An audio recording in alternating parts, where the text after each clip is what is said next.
My dear Warren Buffett, how I can describe you. As a benefactor of humanity? As the best defender of capitalism? Or as the oracle of modern times? In reality, you only applied the principles of your mentor at Columbia University, Mr. Benjamin Graham. Graham advocated investing in financially sound companies, ignoring superficial market fluctuations.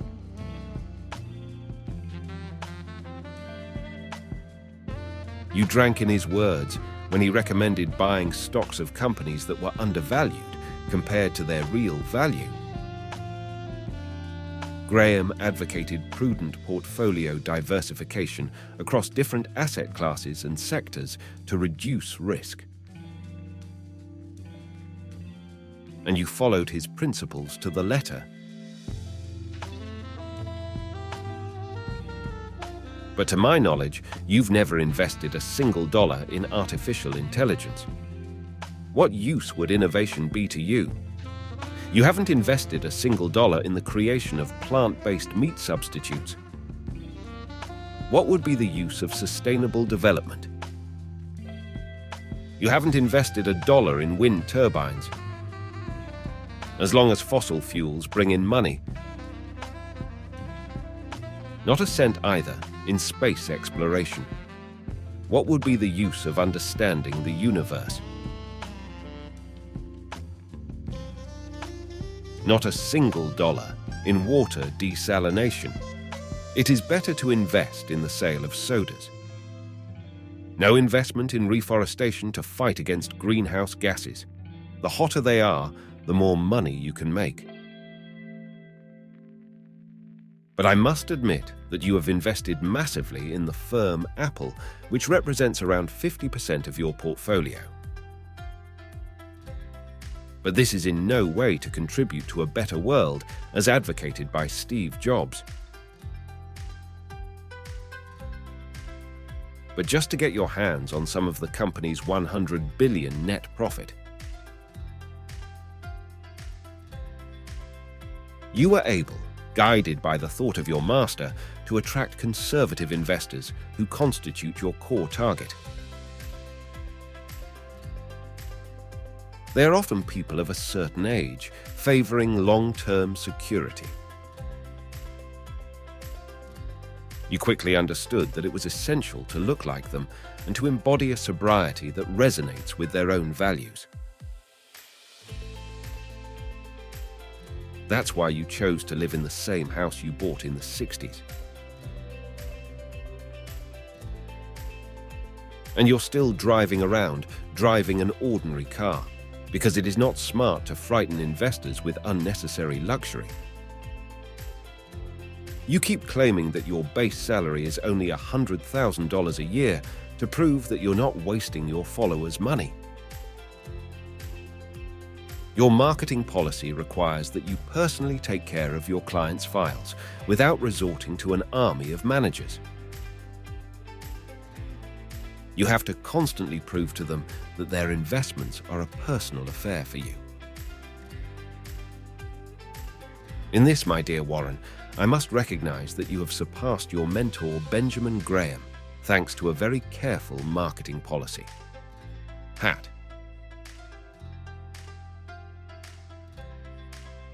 Moreover, you have always advised your investors never to sell their shares lightly.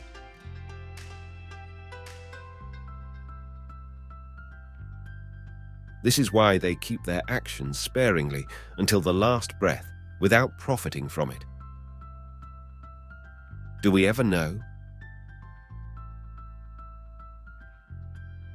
And so they miss out on life, saying to themselves, if I sell my shares now, I will surely regret it.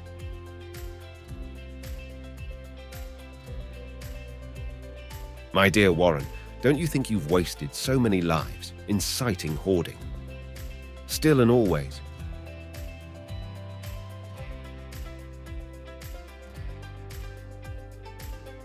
Haven't you read anything about Buddhism?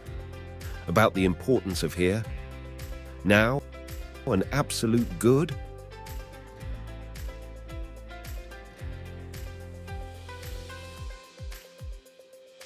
Let's talk about your investments now. They made a lot of money, but did they make the world a better place?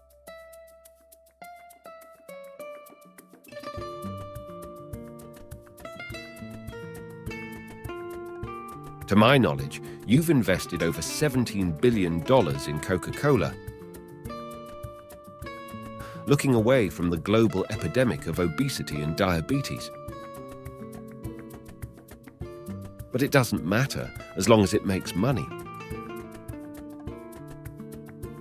You didn't divest when Johnson & Johnson was involved, among other things, in the breast implant scandal. But it doesn't matter because the price will go up. You are not the Oracle of Omaha for nothing. You invested in Procter&Gamble company, which, however, was confronted with the Pampers Dry Max nappy scandal. Has that ever given you a problem?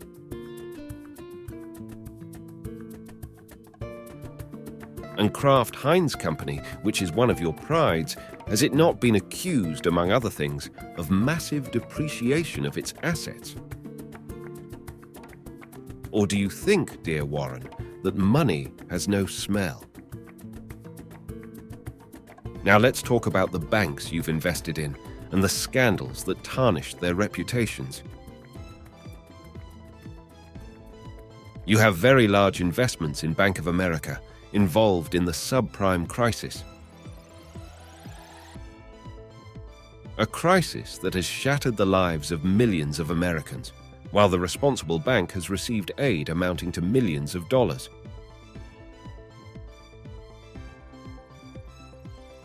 On the contrary, you took advantage of the crisis to increase your positions in the banking sector.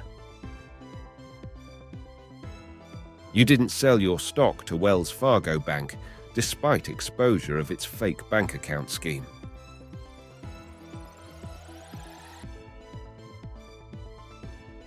You closed your eyes and ears only when she started losing money from fines.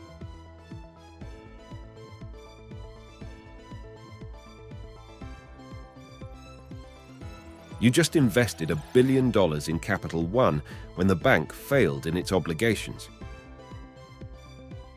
She had the personal data of 106 million customers stolen.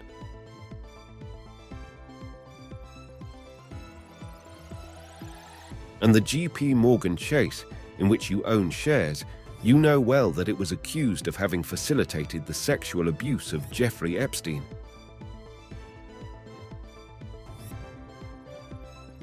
Tell me, my dear Warren, ethical investments, you never heard of it?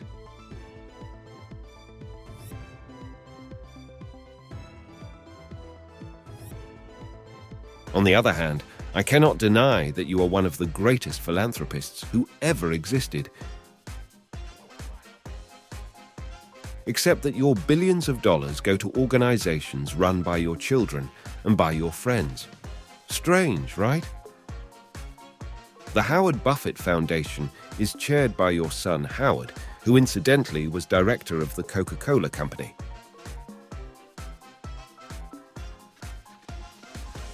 Your other two foundations are also led by Susan Alice Buffett, your own daughter, my dear Warren. You donated to the foundation of your close friends Bill and Melinda Gates, which is navigating through troubled waters,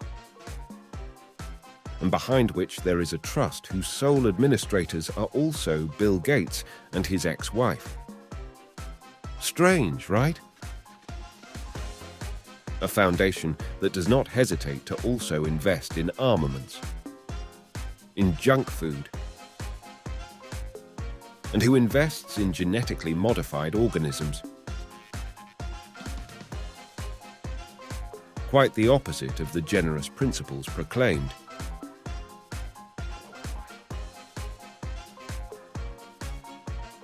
You have to understand, my dear Warren, that investing in value only serves to fuel wars, only to extend precariousness, only to ravage the planet. whereas it is urgent to invest rather in humanity, in good faith, and without ulterior motive. But that's an age-old science that your mentor Benjamin Graham doesn't know, and that I inherited from my ancestors. That I hold from the caterpillar of the desert. That I got from the sandcat. That I got from the hedgehog. And my friend, the dromedary. So if one day you come to Tunisia, my dear Warren, I promise you the Great Awakening.